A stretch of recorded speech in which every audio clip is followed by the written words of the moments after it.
നാട്ടു പലർക്കും കാണും ഉപ്പ് ഒന്നും വെള്ളം കുടിക്കപ്പാ. നടപടി എടുത്തിട്ടില്ല. അതൊക്കെ അവരോട് ചോദിക്കണം.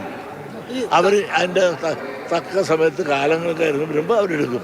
വർഗീയവാദിയായിട്ട് എല്ലാവരും പറയുന്നത് എന്താ വർഗീയവാദി എന്ന് പറയാൻ കാരണം എന്ത്? യഥാർത്ഥ വർഗീയവാദികളാണെന്ന് പറഞ്ഞു. മലപ്പുറത്ത് ചെന്നപ്പോൾ ഞാൻ എന്ത് പറഞ്ഞു? അങ്ങനെ എനിക്ക് പറയാൻ അവസരത്തിന് മിസ്റ്റർ സ്കൂളുകൾ തുടങ്ങാൻ സമ്മതിക്കുന്നില്ല.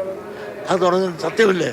ഞാൻ 3 ജില്ല ഞങ്ങൾക്ക് എന്തുണ്ട്? മലബാർ പ്രദേശത്ത്. മലപ്പുറത്തുണ്ടോ? വയനാടുണ്ടോ? കാസർഗോഡുണ്ടോ? ഒരൊറ്റ വിദ്യാഭ്യാസ സ്ഥാപനവും ഞങ്ങൾക്കില്ല. ഈ ദുഃഖം ഞാനൊന്ന് പറഞ്ഞു പോയി.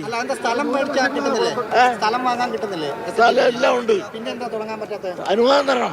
ആരുടെ അനുവാദം? സർക്കാരിന്റെ. ഇപ്പോഴത്തെ അല്ല, അന്ന് ഞങ്ങള് റിപ്പോർട്ടറെ കുറെ നാളായി നിങ്ങൾ തുടങ്ങിയിട്ട്. 9 വർഷത്തിനിടെ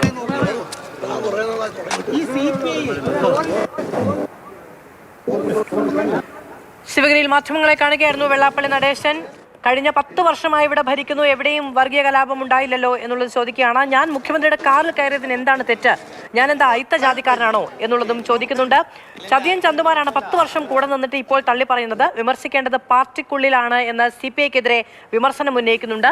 3ാമതും പിണറായി വിജയൻ തന്നെ വരും എന്ന് വെള്ളാപ്പള്ളി നടേശൻ. വീണ്ടും പിണറായി അധികാരത്തിൽ വരും എന്ന് മുഷ്ടി ചുരുട്ടിക്കൊണ്ടാണ് വെള്ളാപ്പള്ളി നടേശൻ പറയുന്നത്. ഒരു മാറാട് കലാപം ഉണ്ടായോ മിസ്റ്ററെ?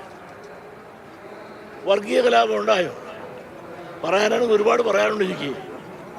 ഈ വർഗീയ കലാപകാരികളാണ് ഇപ്പോൾ ഇവിടെ നടത്തുന്നത്. കലാപം ഇനിയും ഉണ്ടാക്കാനാണ്. കണ്ടുണ്ടായിരുന്നില്ലേ?